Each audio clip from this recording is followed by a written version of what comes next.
Bodh Gaya. Bodh Gaya. Bodh Gaya. Bodh Gaya. Bodh Gaya. Bodh Gaya. Bodh Gaya.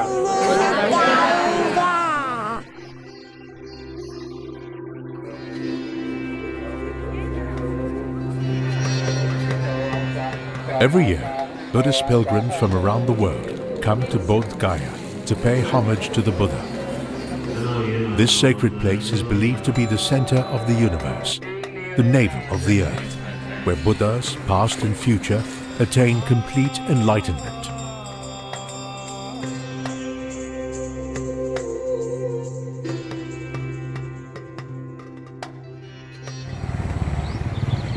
India, an ancient land, has produced many diverse religions and cultures over the course of her extensive history.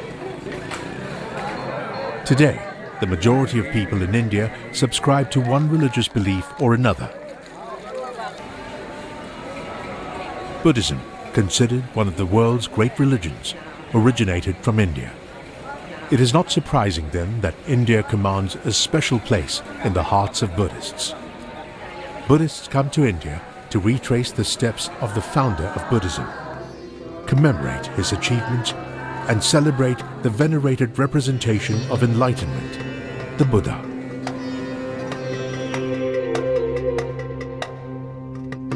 The founder of Buddhism, Siddhartha Gautama, was born in 623 BC in the kingdom of Kapilavastu in ancient India, in what is today Nepal. To commemorate his joyous birth, his father, King Suddhodana, invited many renowned sages to a naming ceremony for his son. Among them was an old sage who prophesied that the young prince would eventually give up his kingdom to become an ascetic and ultimately a fully enlightened Buddha. As Prince Siddhartha was growing up, King Suddhodana recruited the best teachers in the kingdom to educate him. He was very diligent in his learning and became a talented young man renowned for his wit and courage. The prince grew into a gentleman and was full of love, kindness, and compassion for all people and living creatures. Meanwhile, his father, the king, was deeply anxious about the prophecy of his son's renouncing the kingdom. So he lavished him with all manner of wealth and luxuries, hoping this would distract him from any thoughts of renunciation. But on one of his outings beyond the palace walls, Prince Siddhartha witnessed for the very first time old age, sickness, and death, and the peaceful countenance of an ascetic.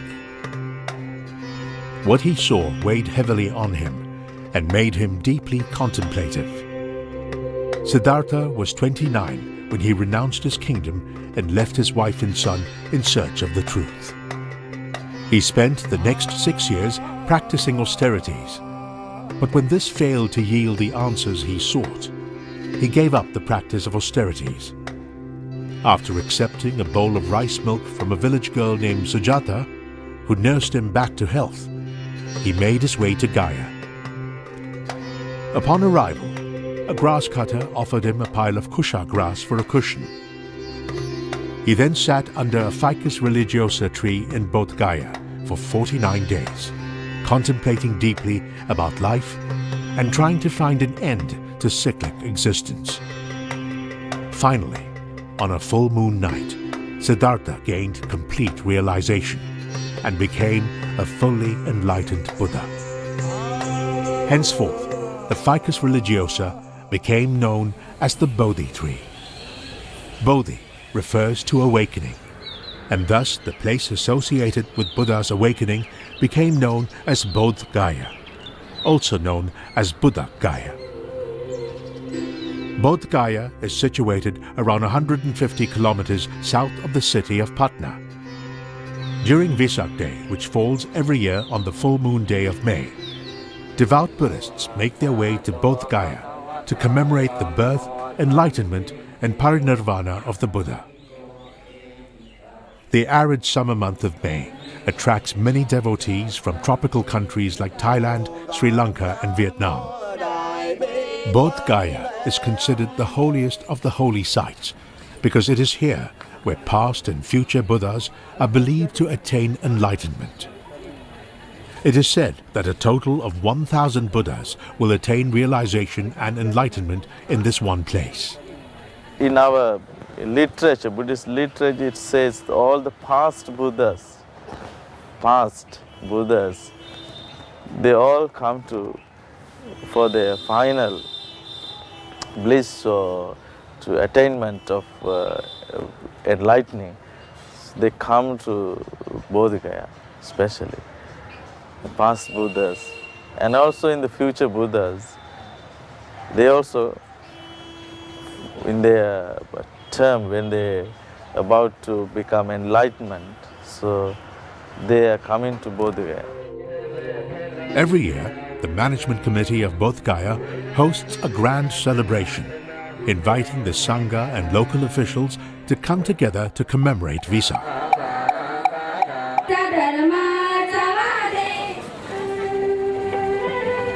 On the full moon night, the temple organizes cultural performances and invites various groups to put up Buddhist-related performances. Devotees celebrate Vesak in their own ways. Some offer lamps and pray for wisdom and liberation from suffering.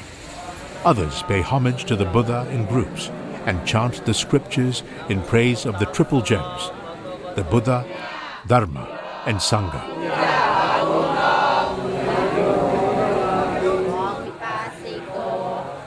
On this night, devotees immerse themselves thoroughly in Buddhism, as if they were living in the time of the Buddha himself.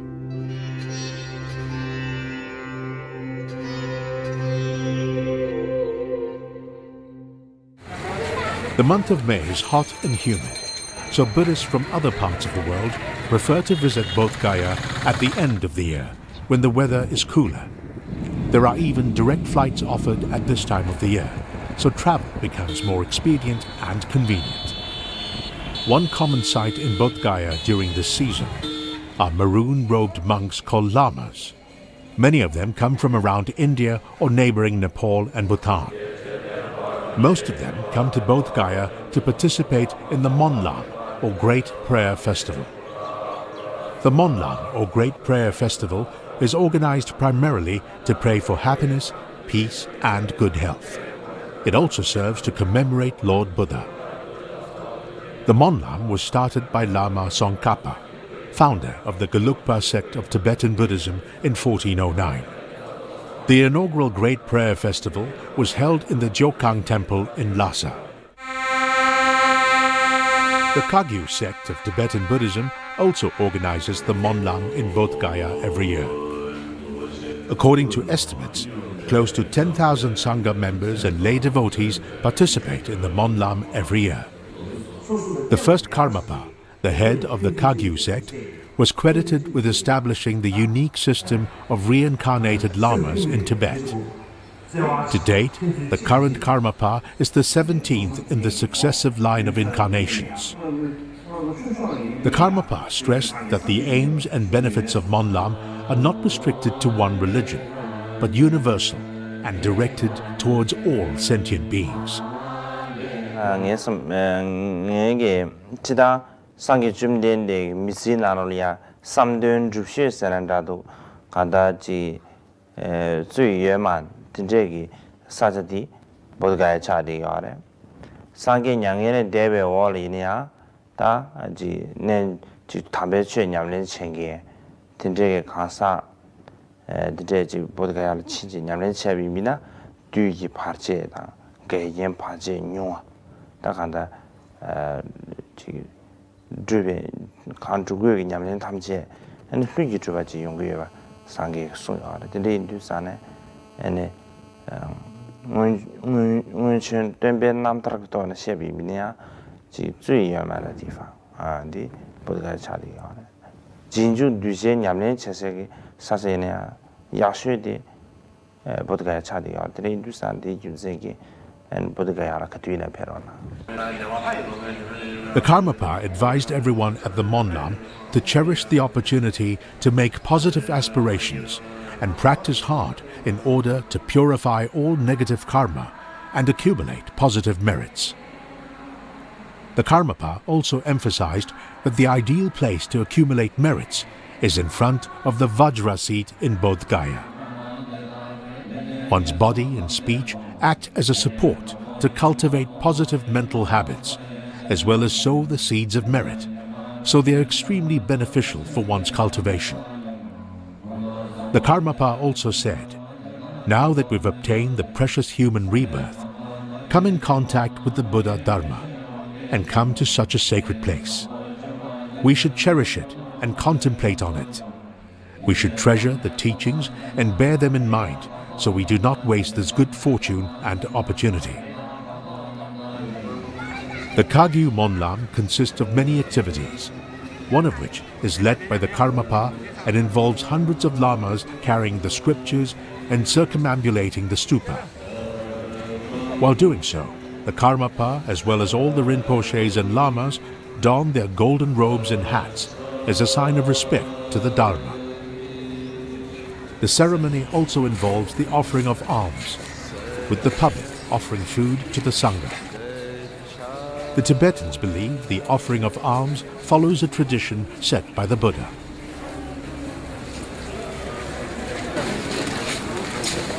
When the end of the year approaches and the weather turns colder and more comfortable, many lamas begin doing full prostrations at the holy site. Many devotees follow their example while paying homage to the Buddha.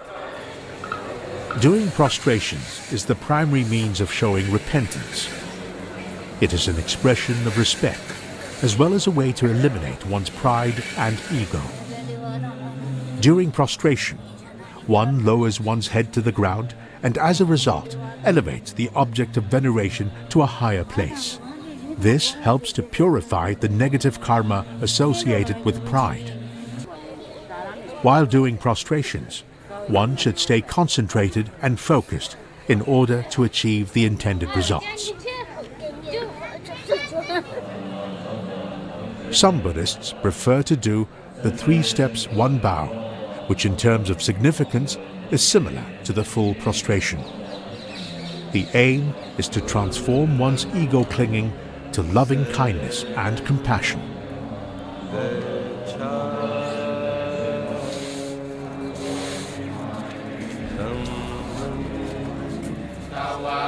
Buddhist practitioners often like to face the Buddha statue while chanting the scriptures, as this is akin to hearing the Dharma from the Buddha's own mouth.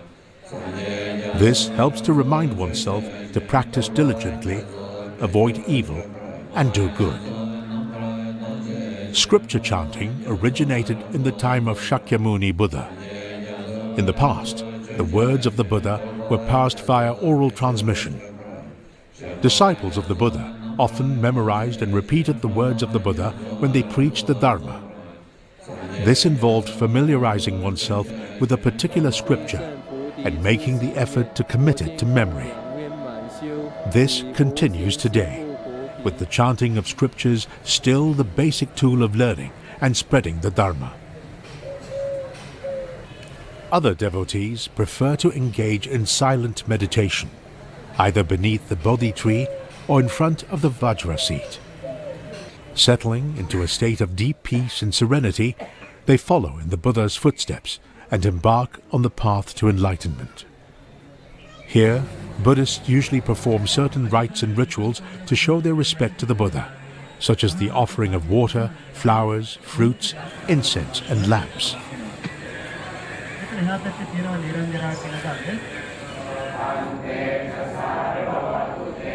Robes are also offered to the statue of the Buddha installed here.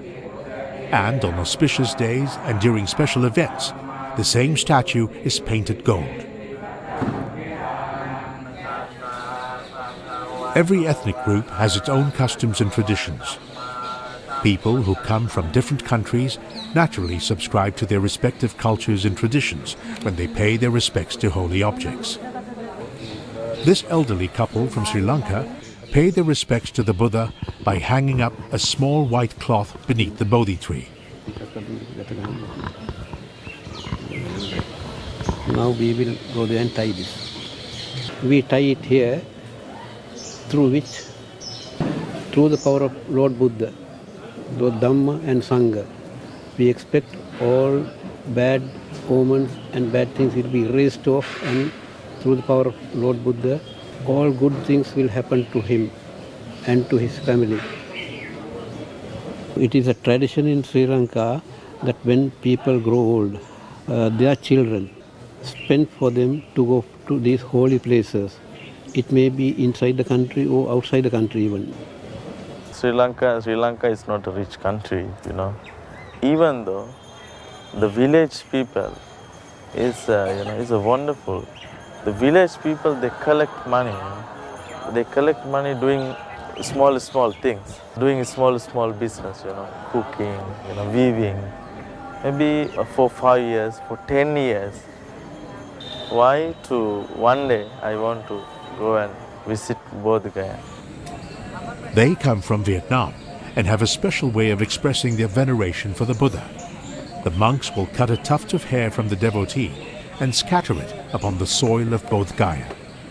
We are save our hair so that we become the child of the Buddha. You get the health, strong, happiness, poverty, all sorrow, envy will be true. And when I have my hair, I will spare it in this land. Every people come here and step to my hair. It means that I bring peaceful to all other people and property and happiness, all the things. These Chinese are part of a group from Myanmar. They've made the trip specially to Bodh Gaya and have taken refuge in the Triple Gem. They chant the scriptures, meditate, and engage in activities to express their gratitude to the Buddha.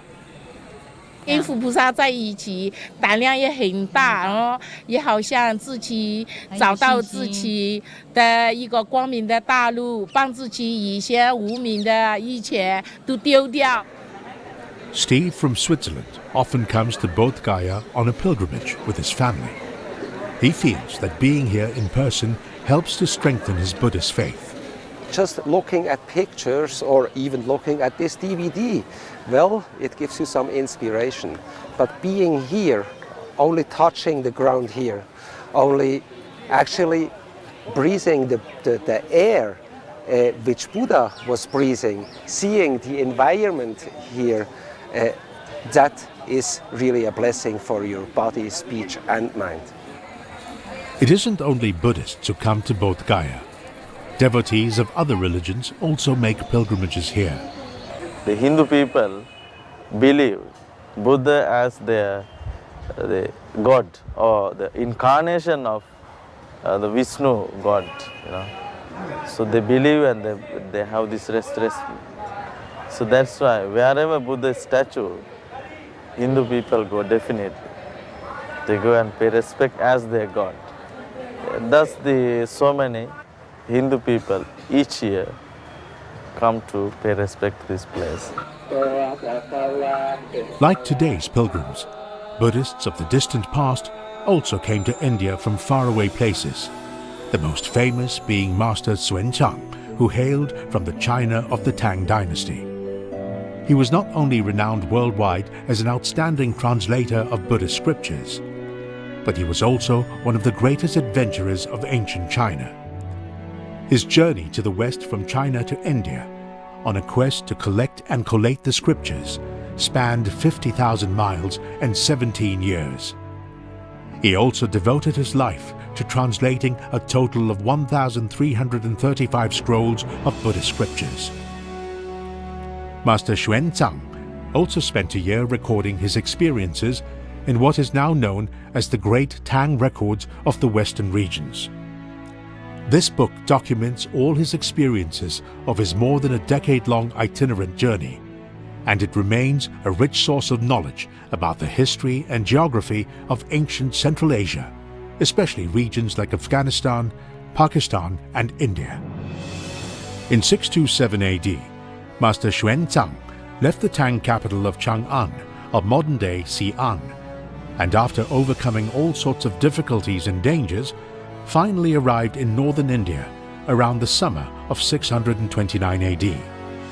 From there, he made his way to central India, taking in the 6 holy sites along the way.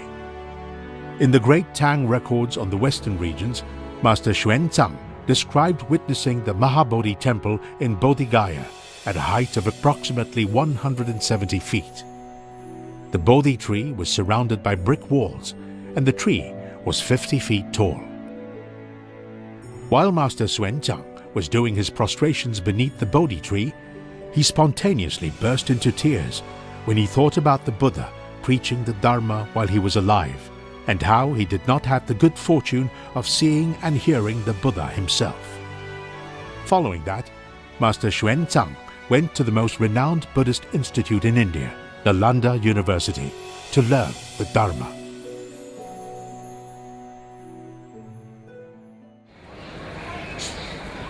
The reason why a temple was constructed in Bodh Gaya is to commemorate the Bodhi tree and the fact that the Buddha practiced and gained enlightenment here. The earliest shrine was constructed by the Buddhist king Asoka back in 3 BC. Later kings raised the shrine by another 50 meters by building the magnificent Mahabodhi temple over it. Some scholars estimated this to be around 2 AD. Later kings and influential pilgrims from India, Sri Lanka and Myanmar also pitched in with reconstruction, repair and expansion works on the temple. In the 12th century, Turkic or Mughal invaders destroyed the temple and Buddhism fell into decline. In 1590, a Shiva devotee came to the surrounding areas of Bodh Gaya and established his own sect and temple here. His followers gradually took control of the Mahabodhi temple, but they did not take good care of it, letting it fall into disrepair, and it succumbed to the ravages of nature. In 1861, the English archaeologist Alexander Cunningham visited the area and implored the local authorities to excavate and restore the temple. Only in 1887 did serious reconstruction work really commence. He wrote in his diary, "The excavation works were really monotonous. Every night before I slept, I used to read the great Tang records on the western regions, where Master Xuanzang described in great detail the famous Bodhi tree and its surrounding Buddha statues and temple grounds. Very soon, we found a large number of relics which bore close resemblance to the descriptions in the book." Cunningham followed the descriptions of Master Xuanzang closely in the reconstruction of the temple. Even information on the decorative motifs and construction materials came from the great Tang records on the western regions. The current resplendent Vajra seat beneath the Bodhi tree used to be a slab of red sandstone, measuring 2.4 meters in length, 1.4 meters width, and 90 centimeters in height, and it was excavated from Mahabodhi temple by Cunningham, but it was broken in many places. According to the excavation records, the Vajra seat was constructed by King Asoka and placed in its current position by Cunningham after the excavation. There is a Buddha statue in the main shrine, positioned here by Cunningham.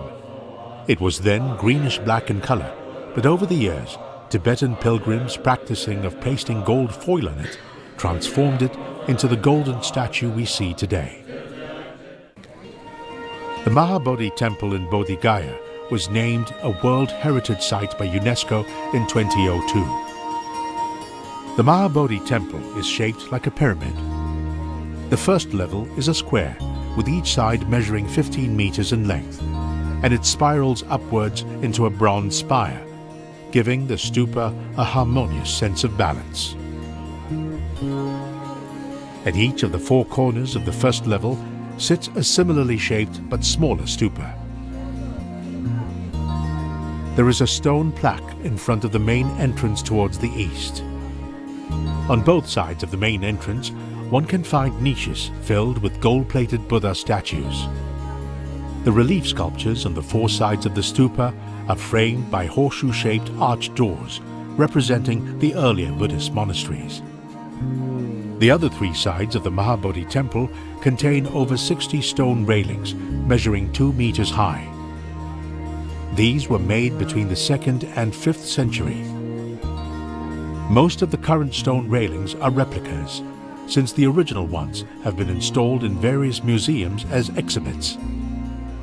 Towards the left of the path leading to the temple, one can find a round stone seat with the Buddha's footprint carved on it. Besides that, at the Vajra seat and railings around the Bodhi tree, one can also find 2 round black stone seats with gigantic Buddha footprints carved on them. This elaborate piece of art never fails to kindle one's imagination. After the Buddha attained enlightenment, he remained beneath the Bodhi tree and meditated on the Vajra seat for 7 days. On the second week, the Buddha stood atop a small hill and gazed uninterrupted at the Bodhi tree, full of gratitude for the shade it had provided him throughout his days of meditation. On the third week, the Buddha did walking meditation at the north face of the Mahabodhi temple. Currently, there is a long platform erected here, and there are lotus flower stone sculptures on the platform, symbolizing lotus flowers blooming beneath the feet of Buddha wherever he walked. Walking meditation, which originated from the practice of Theravada Buddhism, has become an important part of modern-day meditation.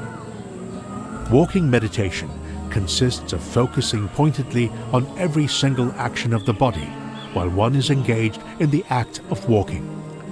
One is aware but unfettered by discursive thoughts in the mind and external distractions. Through the practice of determination, one maintains a balanced and patient mind. On the fourth week, the Buddha engaged in the practice of meditation here, contemplating on the law of cause and effect, where every phenomenon arises as a result of prior causes and conditions. Today, this place has become a highly treasured practice ground where ordained and lay Tibetan Buddhists engage with utmost devotion in the practice of full-length prostrations, in the pursuit of full enlightenment. On the fifth week after the Buddha's enlightenment, he sat down to meditate beneath a poplar tree, and it was here where he advised a Brahmin. It is not through birth, but through actions that one is considered a Brahmin. This place is currently located along the main route towards the main shrine in the Mahabodhi temple. On the sixth week of the Buddha's enlightenment, he entered into deep concentration in this very place, and just then a raging storm beckoned, and the Naga king appeared and provided the Buddha with shelter against the relentless storm. This place is actually symbolic because, according to records, the actual location where this took place is 3 kilometers south of the lotus pond. On the seventh week, the Buddha sat here in meditation, and upon completion, he received offerings of biscuits and honey from 2 merchants who took refuge in him. They became the earliest lay followers of the Buddha, even before the official Sangha was established. The Buddha attained enlightenment under the Bodhi tree, which is why it commands such a sacred place in the hearts of Buddhists. Some people who aspire to be a monastic have, after careful consideration, specially chosen to be ordained in this special place.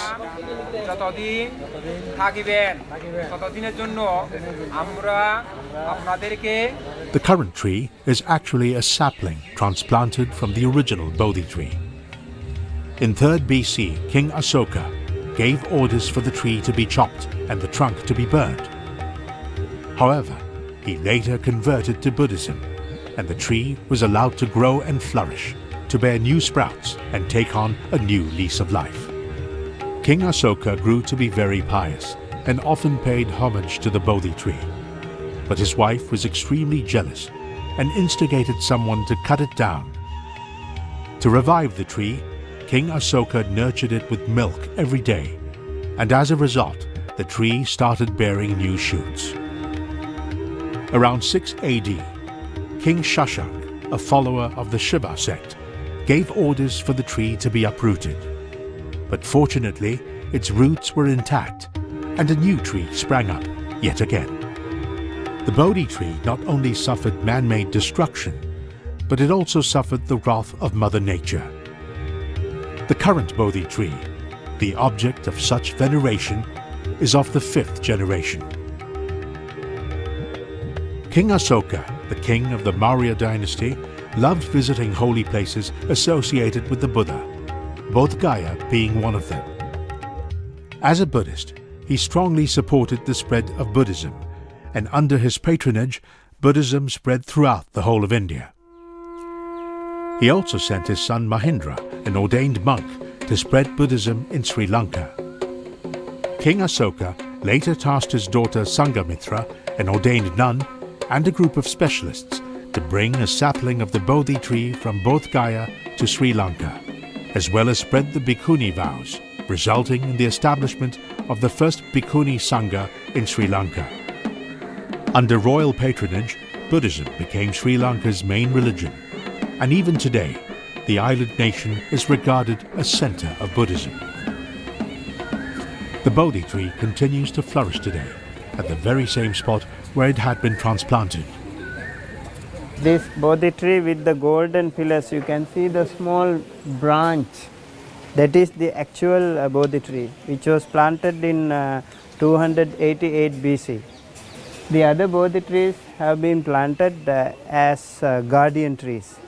You know, when it was alone, there can be a lot of problems. So, just to protect the Bodhi tree from any natural disaster or anything, so they have been planted here. This tree has been well researched and documented as the oldest on record, and is viewed as a national treasure by Sri Lankans.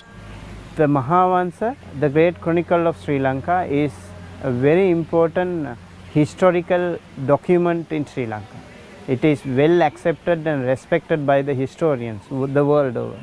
There we find the whole history of the Bodhi tree, and apart from that we also have Bodhivansa. Bodhivansa is particularly written for Bodhi tree. Everything about the Bodhi tree, the arrival of the Bodhi tree, the history of the Bodhi tree, whosoever came, what are the rituals, everything is written there in Bodhivansa. The Bodhi tree is taken care of by a group of specialists, and it's said that some of these people are the descendants of those who centuries ago brought the Bodhi sapling over from India.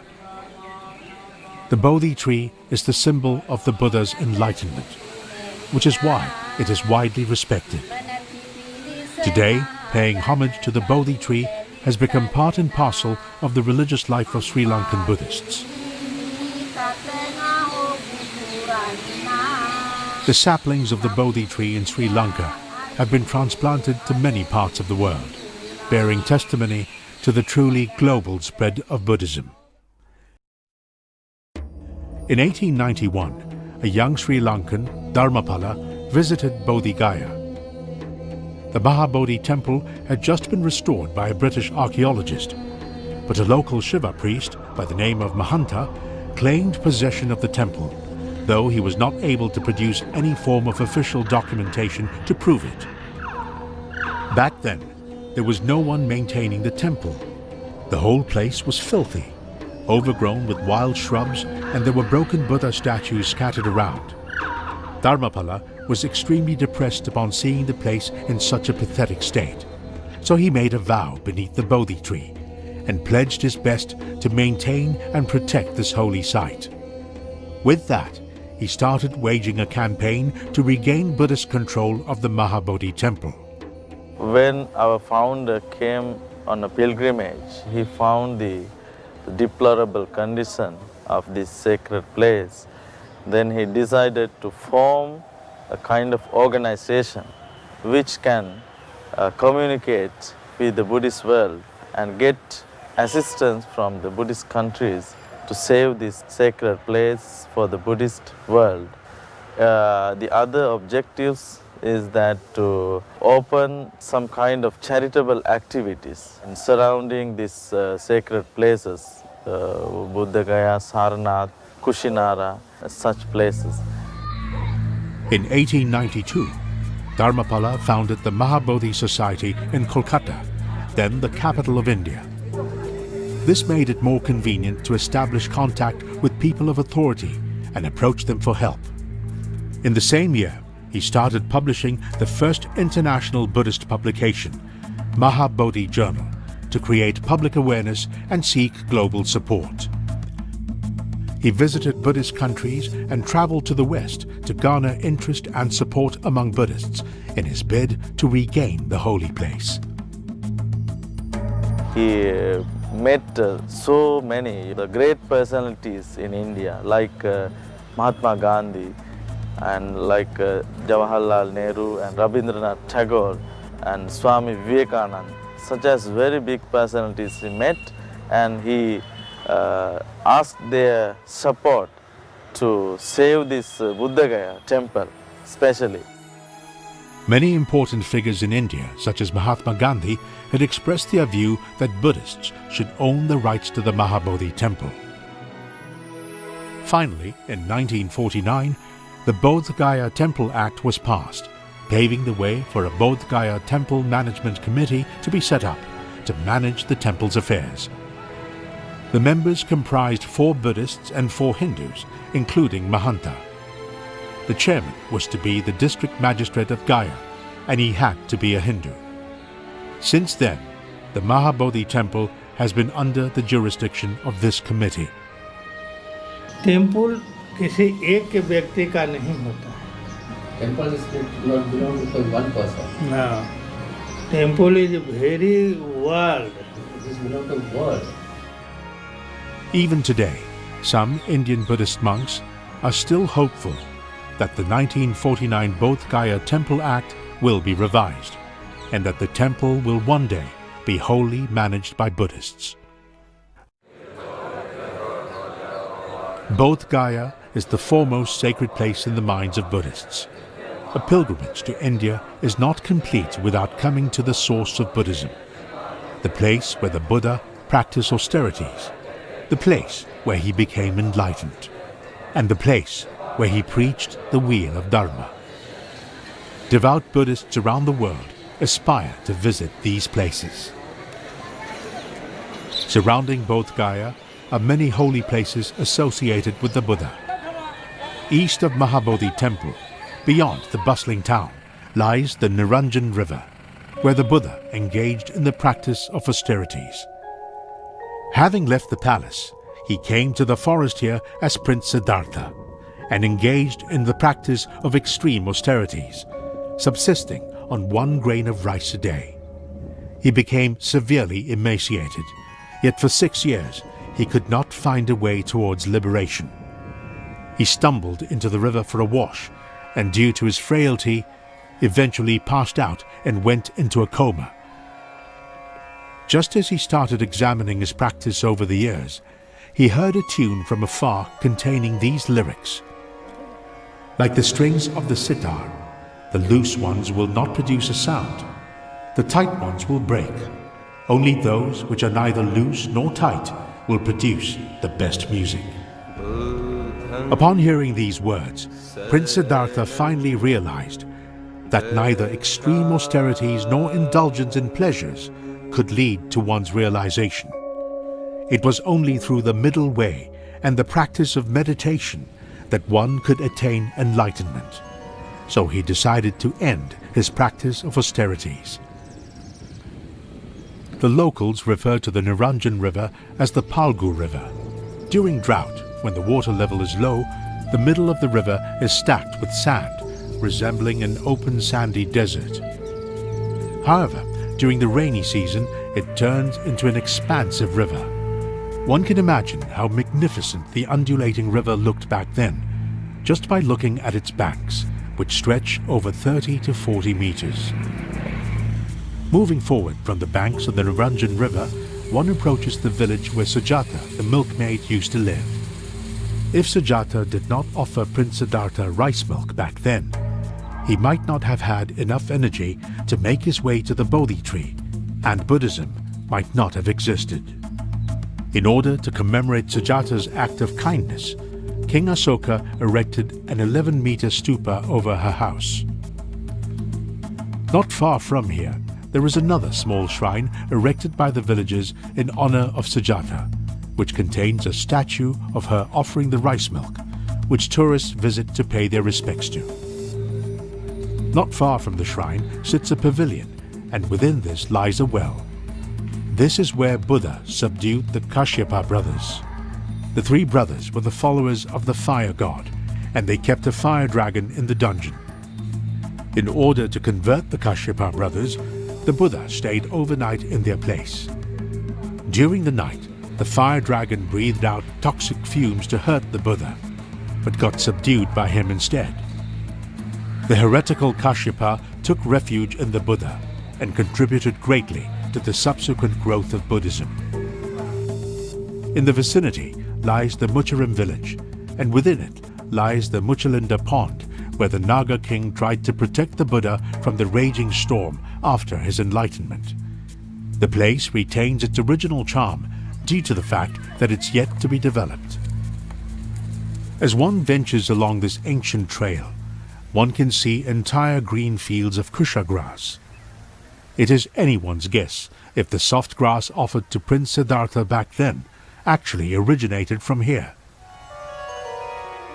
Surrounding Bodh Gaya, one can find numerous Buddhist temples and meditation centers from around the world. Each has its own unique architectural style, which gives this town a truly cosmopolitan feel. Although Buddhism originated from India, it spread to different countries and many local cultures and customs became assimilated into Buddhism. This includes not just the distinct architectural styles of temples, but also the unique craftsmanship of Buddha statues. This is of great benefit to pilgrims from different parts of the world, as they have the rare opportunity to understand and experience different Buddhist cultures and traditions in this one place. Many Buddhist centers organize regular events and ceremonies, as well as offer accommodation to provide devotees with the most favorable conditions to carry out their pilgrimages or engage in more long-term practice. Some also provide aid to the poor villages nearby. Among the oldest is the Mahabodhi Society set up by Dhammapala. His main project was to establish one pilgrimage center. That time there was no any place to sleep to the pilgrims. So he decided, I want to make one pilgrimage rest or dharmashala. Thus he started this building in 1901. This was the first building in Bodh Gaya that time served to all the pilgrimage who visited this place. So this was the first project in Bodh Gaya. After the death of Dhammapala, the Mahabodhi Society continued his legacy in Bodh Gaya and other holy Buddhist sites by restoring Buddhist relics, rebuilding temples, providing pilgrims with accommodation, boosting education through building research institutes, schools, libraries, museums, and a Buddhist publishing firm. This allowed many Indians and Westerners to learn more about Buddhism. It is today the main driving force for the Buddhist revival in India. They've also set up clinics to provide villagers with medical aid and services. Shakyamuni Buddha Community Healthcare Center, established by the Root Institute, is another center which provides medical services to poor villages. The center is run by a group of specialized medical professionals and volunteers. It provides a comprehensive range of medical services, from general consultation to physical rehabilitation, tuberculosis management to the care of child AIDS patients. Every month, the medical center caters to more than 3,000 patients seeking medical advice. As a result, the center requires considerable manpower, and this has provided employment opportunities for many. When I came here, I was only one. Now we have more than 25 professional and staff supporting people, and they're getting job here. This is one of the very happiest in their life. Prevention is better than cure, which is why the medical center has initiated community health ambassador projects to spread the importance of healthcare and hygiene in many villages. Well, we do work in the mobile villages, but we only go there one day a week. We need to try and get the villagers themselves or people within the villages to start recognising their own health problems and train them up and work them towards solving their health problems. So that was one of the main aims of the community health workers. Bodh Gaya is situated in Bihar in northern India, one of the country's poorest regions. As this is the site of Buddha's enlightenment, many Buddhists come here to accumulate merit. They emulate the Buddha's spirit of great compassion and do their part to alleviate human suffering by offering love and care to those less fortunate. This gave the local peoples very good example. If the Buddhist peoples do these kinds of the services in this area, the local peoples, they understand they are really doing real dedication, what Buddha always said, help the people, help who need to kind, help who need compassion, make them happy. So they give very good example, not only to going to temple as a monk, doing some puja and this and that thing, but these kinds of services run by the Buddhist organization or Buddhist people make the people locally to inspire. They are really following the Buddha way. Ms. Huang Minyi, a volunteer from Taiwan, is one who has benefited from this excellent opportunity. Throughout her time at Bodh Gaya, she's made friends with many Indian children, and in the process uncovered a priceless jewel from the depths of her heart. 我们在一般面看到的有很多很贫穷的人，甚至是生病的人，但是这个并不是只有看到这个表象，而我在他们身上看到自己的慈悲心，还有无量的菩提心。对，如果没有他们，我是看不到自己有这样的心意的。 The abbot of this Vietnamese temple comes from Germany.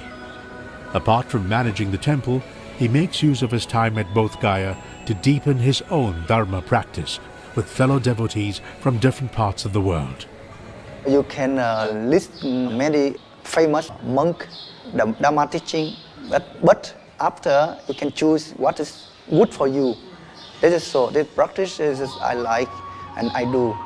I learning from any people, but after I think back, this, if good, I learning. If no good, I throw out.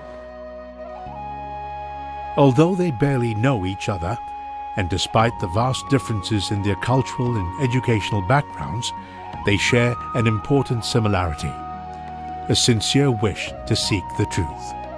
They come together from different corners of the world to Bodh Gaya, with the Buddha as the main source of inspiration. Taking him as the perfect example, with the same goal and intention in mind, they follow in the Buddha's footsteps in the pursuit of complete enlightenment. Bodh Gaya! Bodh Gaya! Bodh Gaya. Bodh Gaya! Bodh Gaya! Bodh Gaya! Bodh Gaya! Bodh Gaya! Bodh Gaya! Bodh Gaya! They come with one aim: to offer their highest respects and greatest gratitude to the Buddha. This place, where the Buddha attained enlightenment, will remain in their hearts forever. This place called Bodh Gaya.